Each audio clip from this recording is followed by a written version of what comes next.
Welcome to my class student. It's class 7 English Honeycomb. We are doing chapter 6 Expert Detective and this is question answer session of this chapter and this is session 5.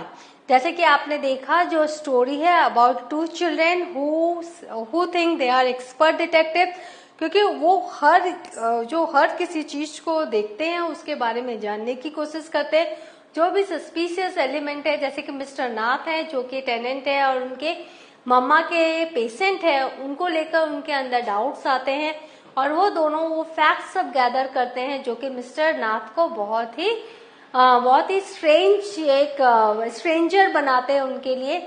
और जो mister नाथ है उनका appearance, उनका जो routine है, daily routine है, वो बहुत डाउटफुल है, वो बहुत डाउट्स क्रिएट करता है.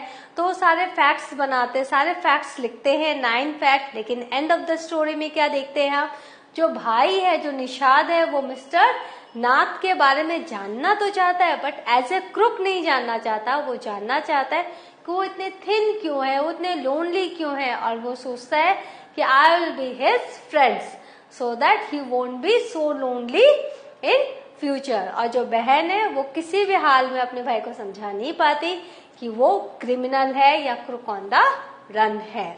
तो let's go through the question answer of this session.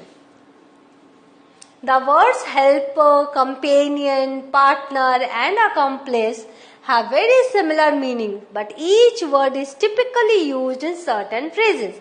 Can you fill in the blanks below with the most commonly used words? तो आप देखते हो, आपने सिनोनिम्स पढ़ा हुआ, हर वर्ड का सिनोनिम्स होता है. तो वो जो सिनोनिम्स होता है उनका मीनिंग वही रहता है, लेकिन हम हर जगह उसको नहीं लगा सकते. तो हर वर्ड को एक प्रॉपर प्लेस में ही हम यूज करते हैं. तो आप देख रहे हो ये हेल्पर है, कंपेनियन है, पार्टनर है और अकम्प्लिश है. ये सबका मतलब एक ही है, साथी, सहायता करने वाला, दोस्त. लेकिन हर एक को कहाँ से कब लगाना है इसका अलग अलग सिचुएशन होता है जो कि सेंटेंस के थ्रू हम जानेंगे. अब यहाँ पर वर्ड है बिजनेस. बिजनेस का मतलब क्या होता है, काम. तो हम बिजनेस के साथ कौन सा वर्ड हम लगाते हैं, पार्टनर वर्ड लगाते हैं. हम बिजनेस के साथ हेल्पर, कंपेनियन, अकम्प्लिश वर्ड नहीं लगाते हैं. Then my on the journey. जब हम जर्नी पे जाते हैं तो हम क्या कहते हैं कि मेरा हेल्पर कौन है जर्नी पर, या मेरा कंपेनियन कौन है, मेरा पार्टनर कौन है, या मेरा अकम्प्लिश कौन है. तो हम यहाँ पर क्या लिखेंगे मैं आपको बताऊंगी. Then I am mother's little what, I am mother's little helper, a companion, a partner, a accomplice. ये हम आपको बताएंगे क्योंकि द थिंग इज दैट ये सारे सिचुएशन यहाँ जर्नी, और माँ के लिए मैं क्या हूँ, लिटिल. तो here you will come to know a faithful such as a dog. तो यहाँ पर डॉग है तो क्या वर्ड होगा वो आपको सोचिए. द थिप्स, चोर का, डैश, फाइन अ गुड, फिर again tennis, golf, bridge, then his dash in his criminal activities. तो हम क्या देखते हैं यहाँ पर, business partner, my companion on the journey, जो मेरे जर्नी में मेरा साथी है. I am mother's little helper. क्यों लिटिल हेल्पर, मैं तो छोटी हूँ या छोटा हूँ, मैं मम्मा को उतनी मदद नहीं कर सकता जितना कि मम्मा को चाहिए रहता है, फिर भी मैं कोशिश करता हूँ कि मैं थोड़ी मदद करूँ. A faithful companion such as dog. यहाँ पे देखो कंपेनियन वर्ड, यहाँ हेल्पर वर्ड नहीं आएगा, यहाँ अकम्प्लिश नहीं आएगा.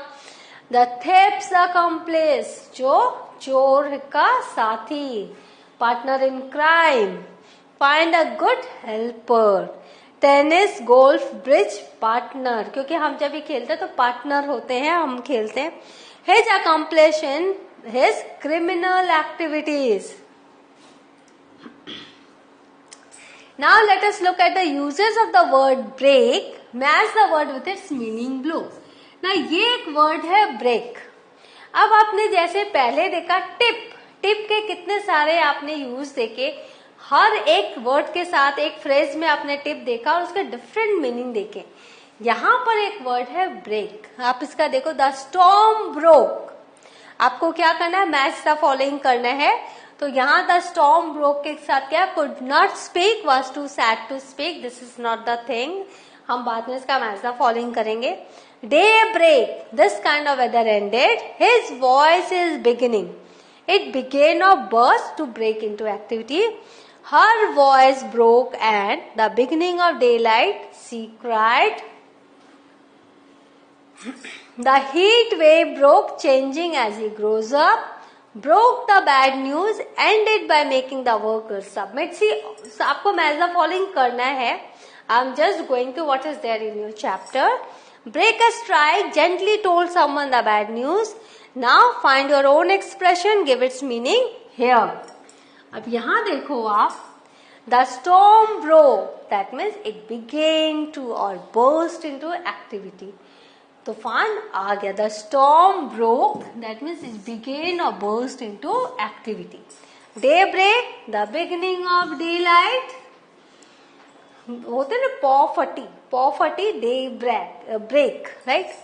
Now his voice is beginning to break, changing as he grows up. जब आप देखते हैं एक बच्चे की आवाज और एक बड़े की आवाज में फर्क होता है, तो वो जो वॉइस है वो ब्रेक होती है। तो his voice is beginning to break, that means he is changing as he is growing up. Her voice broke and she cried, could not speak, was too sad to speak. Her voice broke, माने उसका गला rude गया, वो कुछ कह नहीं सकी। So could not speak, was too sad to speak. The heat wave broke, this kind of weather ended. तो ये जो वेदर है, the heat wave broke, कि अब जो वेदर है वो खत्म हो गया है, ended. यहाँ पे the storm broke, it began or burst into activity. लेकिन the heat wave broke, this kind of weather ended. Broke the bad news, gently told someone the bad news. Break a strike, ended by making the workers submit. मतलब हमने strike खत्म किया, ended by making the workers submit, right? Now अब थोड़े long answer type questions करते हैं. What made Nisar turn sympathetic towards Mr. नाथ? आपने देखा था अंत में वो मिस्टर नाथ के प्रति अच्छा सोचने लग गया था, तो क्या ऐसा क्या देखा था, क्या उसके क्यों ऐसा वो चेंज हुआ? Nishar turn sympathetic towards, this will be turned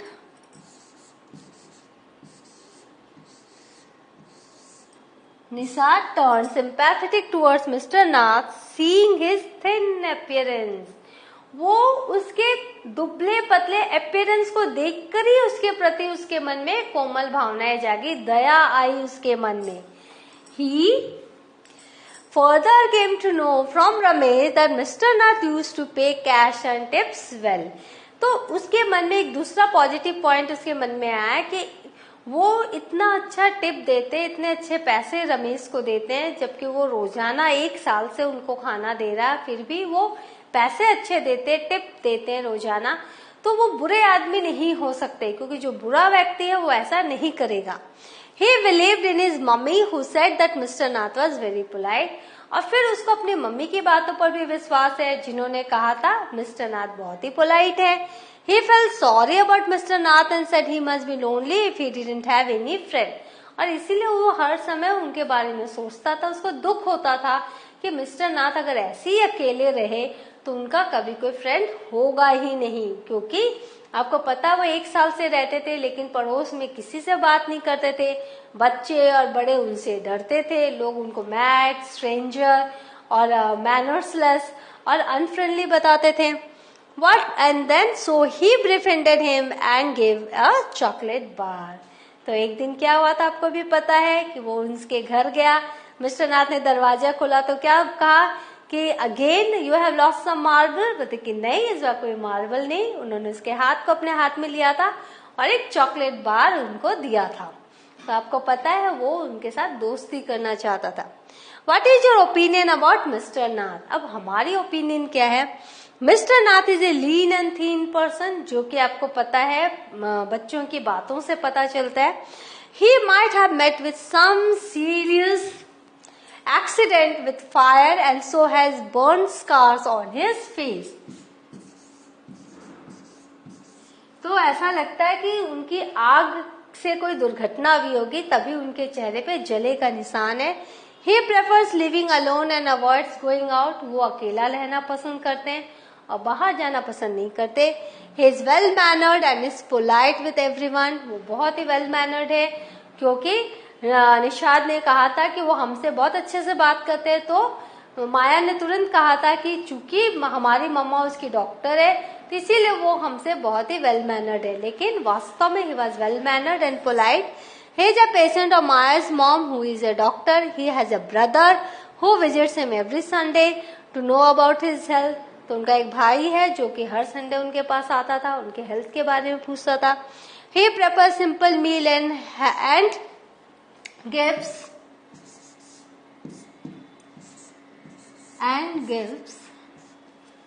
वो क्या करते थे? हल्का बहुत साधारण खाना खाते थे. And gives handsome tips to Ramesh who brings food for him. So, what have we learned today? We have learned about the answers of the questions that are there in the chapter. We have done the working with language also. So, have a good revision of this chapter. In the next class, I will meet you again. Till then, take good care. Thank you.